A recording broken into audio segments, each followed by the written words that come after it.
Selamat datang kembali di podcast Monkey Talk bersama dengan Andre dan Akai Wisanggeni. Kita berdua ini hari ini mau membahas tentang cara ternak lele.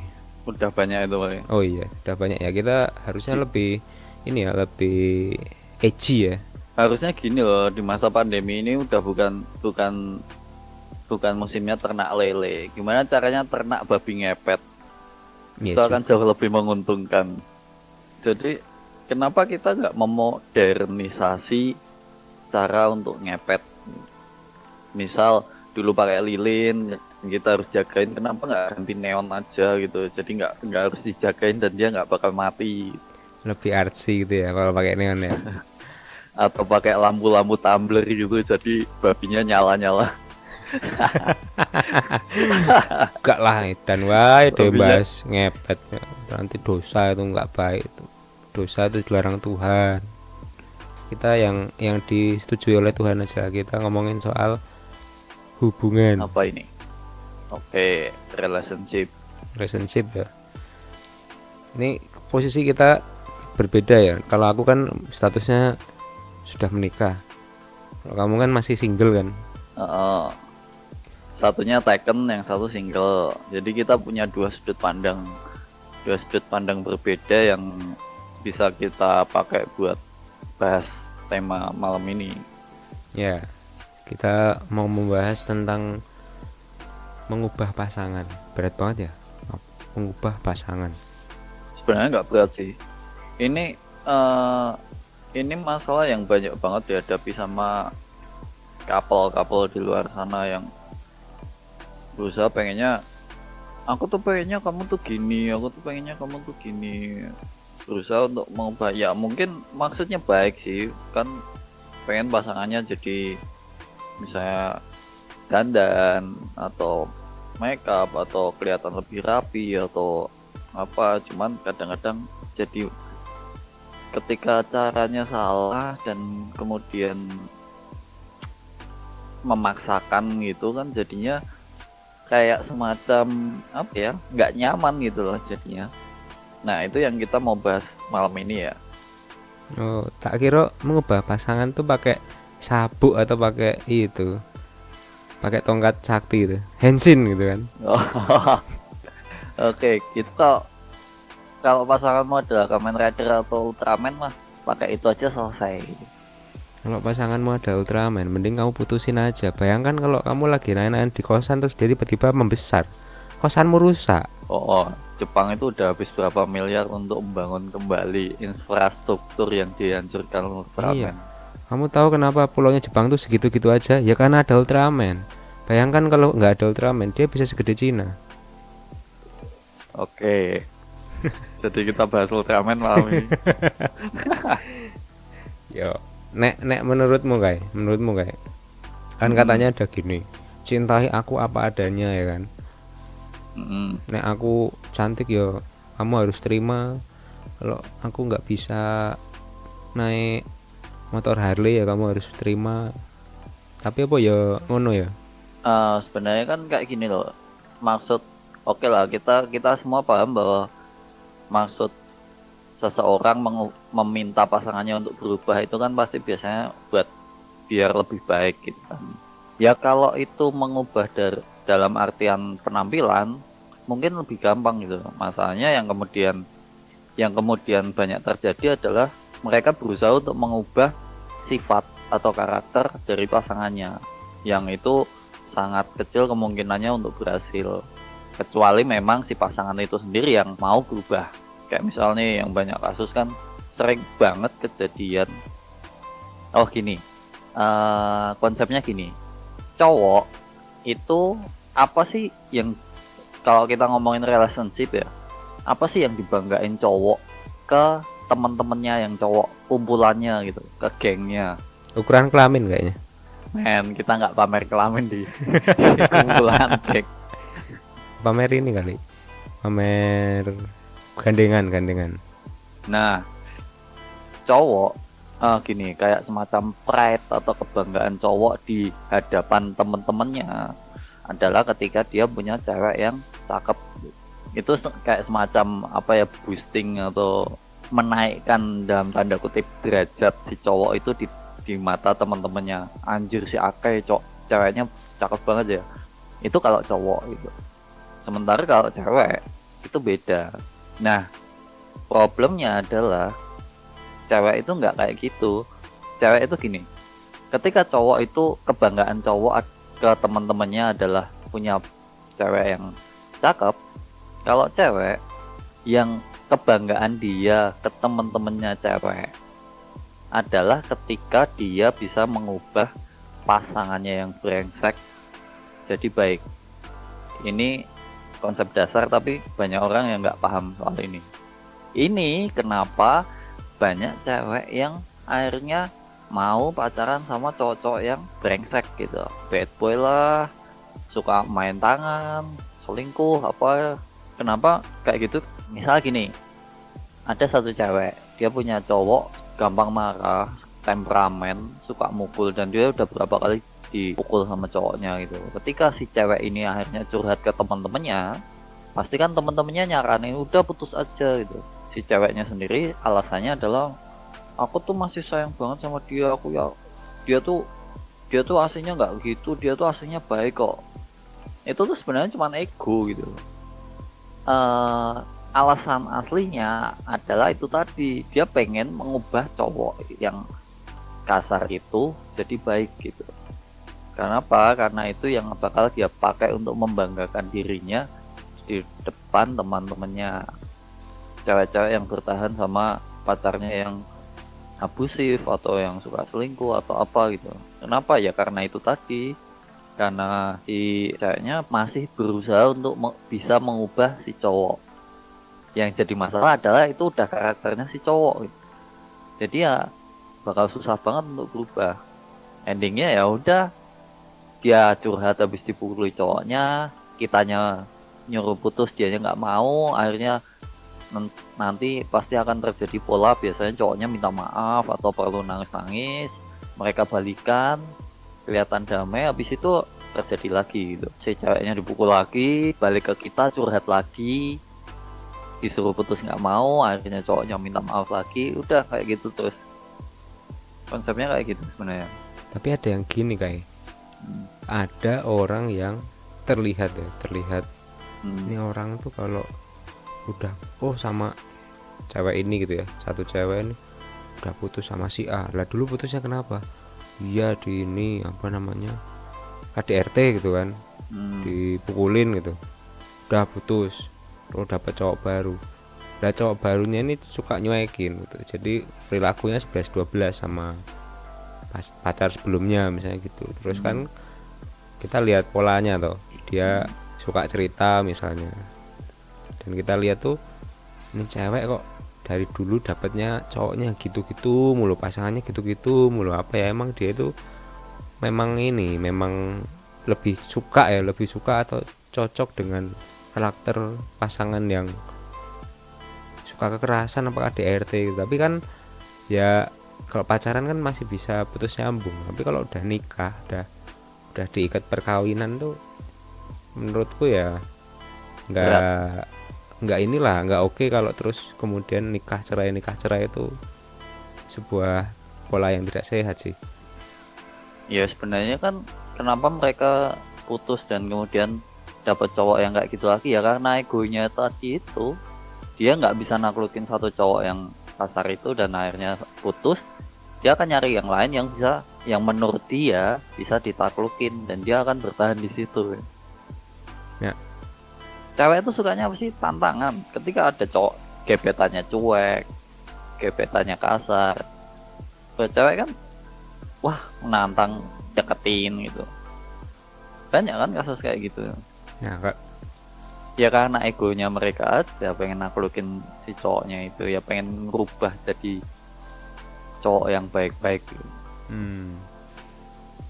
Nah saiki nek pamane lanangane piye? Tadi kan kita kan ngelihat dari sudut pandang seorang cowok ke perempuannya ya, ceweknya ya.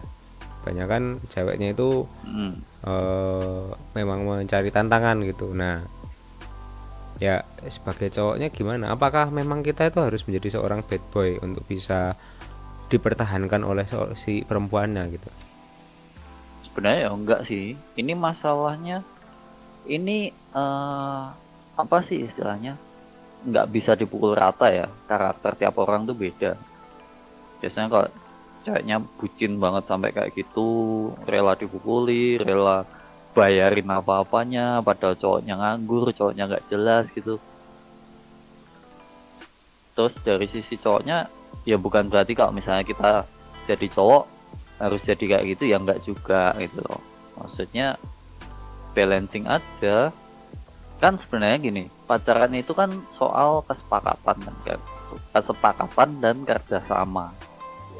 Jadi sebenarnya ketika awal-awal sebelum pacaran misalnya baru kenal gitu kan, kita bisa berusaha untuk mengorek gebetan kita itu orangnya kayak gimana gitu. Oh dia suka gini, oh dia suka gini. Misalnya pun kita kita jangan cuman ngelihat sisi baiknya gitu.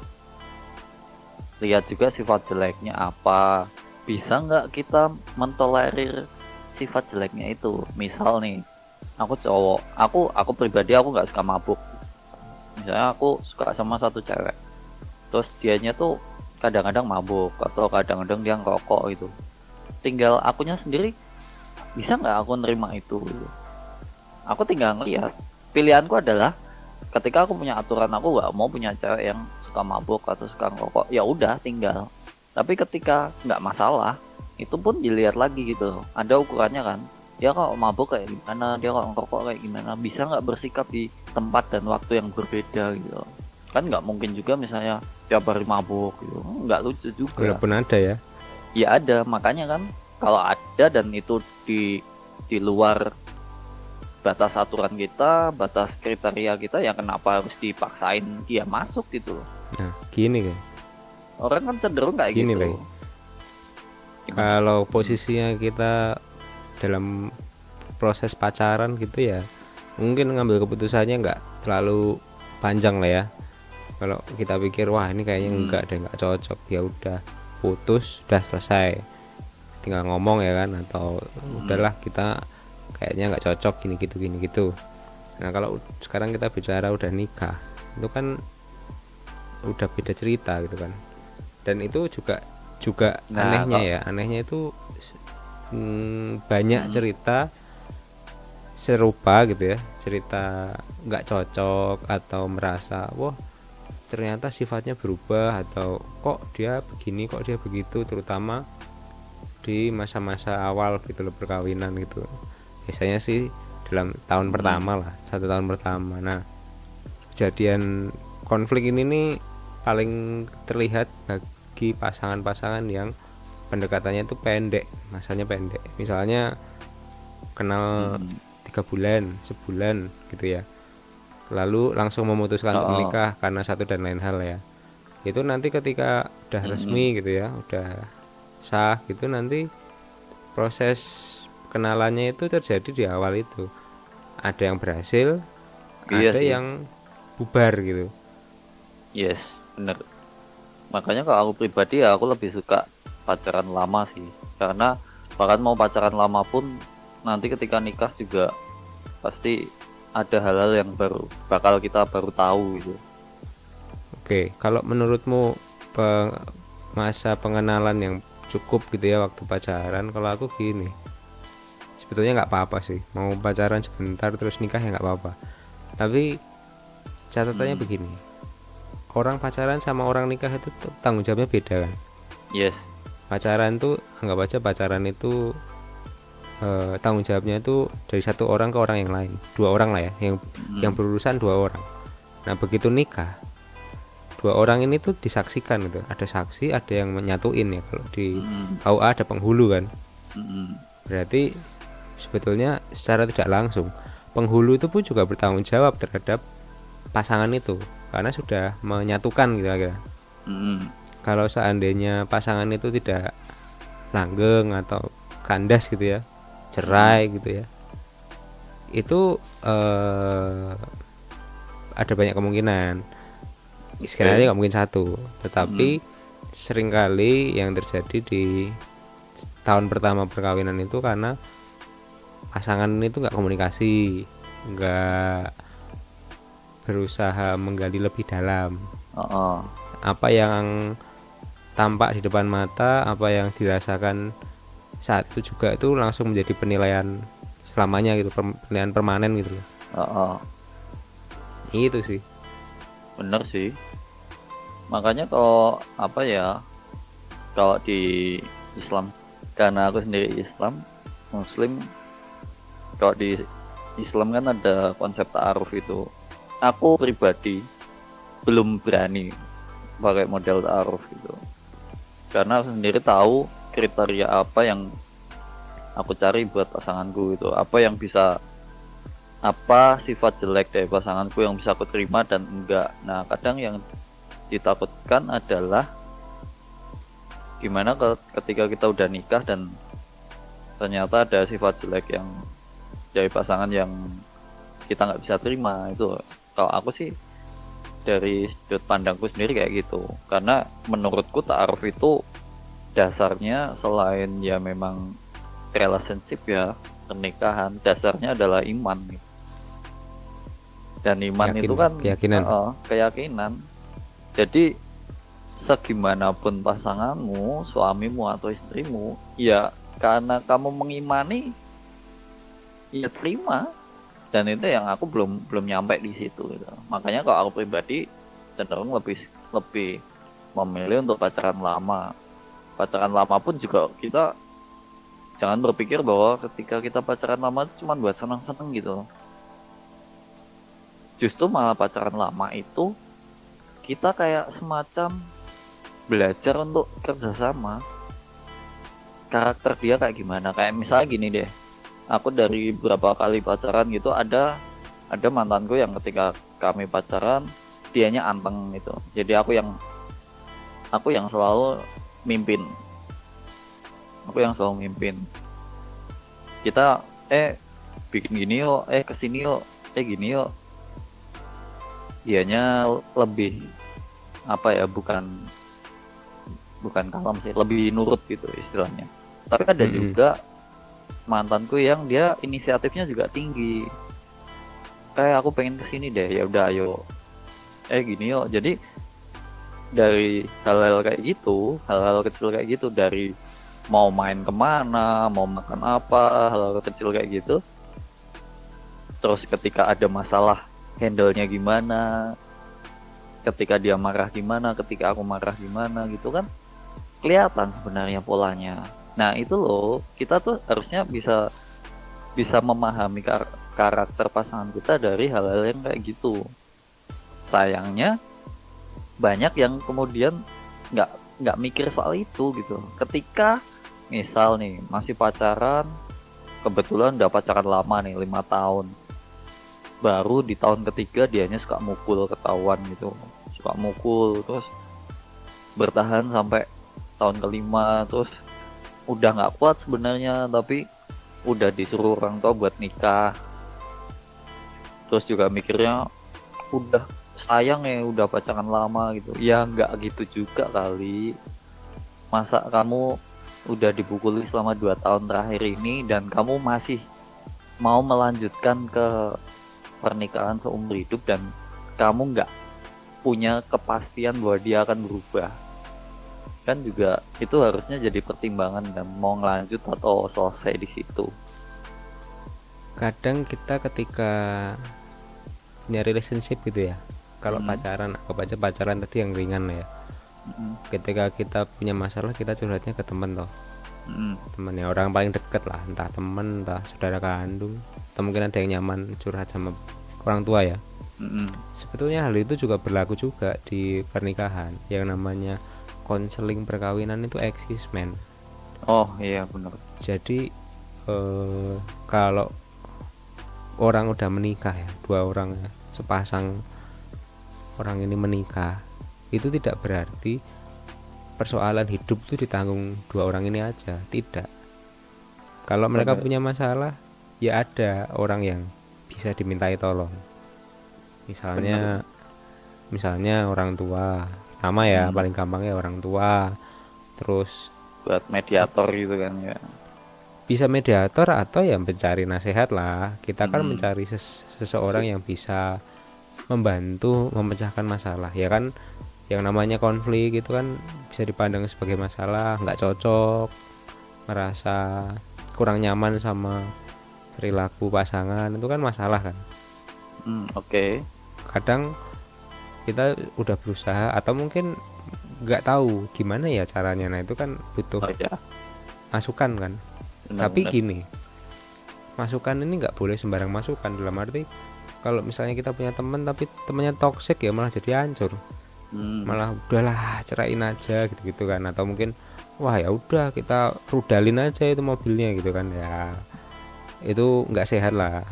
Ada yang namanya konseling dengan profesional, misalnya dengan psikolog, Yes. karena psikolog juga bisa membantu memberikan nasihat-nasihat seputar perkawinan, khususnya soal psikologi ya. Kemudian ada juga ahli agama. Nah kalau agama ini ya juga banyak kan, ada mungkin kalau di Islam kan kayak ustadz gitu ya. Kalau Yes. di Katolik itu kan ada pastor, ada romo. Nah ini kan juga seseorang yang bisa kita pandang, bisa memberikan inputan, masukan gitu dari perspektif mereka gitu. Nah terus gini, ada orang yang merasa bahwa wah ini aku harus selesaikan sendiri, kemudian dia datang sendiri, dia tidak membawa masalahnya itu bersama-sama. Kan ada gini, Oke. kan ada gini, hubungan ini kok rasanya kok nggak cocok ya, atau ada yang nggak pas gitu. Dua orang itu menyadari gitu loh, si lakinya menyadari, perempuannya menyadari, tapi nggak pernah ada titik temu karena ya sama-sama ego gitu ya, egonya kuat. Ini sangat jarang pasangan yang berani dan mau datang berdua ke itu, ke konselor gitu loh, entah konseling pernikahan, entah ke ahli agama mungkin, atau entah ke orang tua gitu ya, manapun lah yang dipandang bisa memberikan inputan gitu. Maksudnya begini, ini agak sedikit beda ya. Kalau pacaran ya kan belum diikat. Kalau misalnya lakinya punya pemikiran A, perempuannya punya pemikiran B, ya nggak apa-apa, masing-masing bisa beradu argumen di situ selama belum nikah. Tapi kalau udah nikah itu kan dua orang jadi satu kan, Yes. di satu lembaga, satu kesatuan kan. Nah paling susah paling susah adalah kita bawa masalah ini ke lingkup yang lebih serius gitu loh, entah lewat mediator gitu ya, konselor, atau yang paling simpel adalah duduk bareng membahas khusus gitu. Tunggu. Aku tahu kenapa di masyarakat kita jarang kayak gitu. Karena budaya kita itu kalau udah nikah ya masalah itu diurus berdua gitu. Jadi seolah kayak semacam apa ya, aib ketika kita mengumbar ada masalah di keluarga kita, bahkan ke orang tua atau ke mertua gitu. Padahal ketika kita nikah kan juga kita baru nikah gitu, baru belajar. Kecuali kita udah nikah 7 kali udah paham gitu, tapi ya nggak mungkin juga 7 kali masih cerai gitu kan juga. Ya mungkin juga. Mungkin masalah budaya kayak gitu, kan juga pengaruh sih. Makanya aku selalu bilang ke beberapa teman yang ketika mereka bilang ke aku bahwa mereka mau nikah gitu, mau apa gitu, aku selalu tanya, aku tembak gitu, kau udah yakin belum? Biasanya terus aku tanya, coba deh sebutin sifat jeleknya dia yang kamu tahu.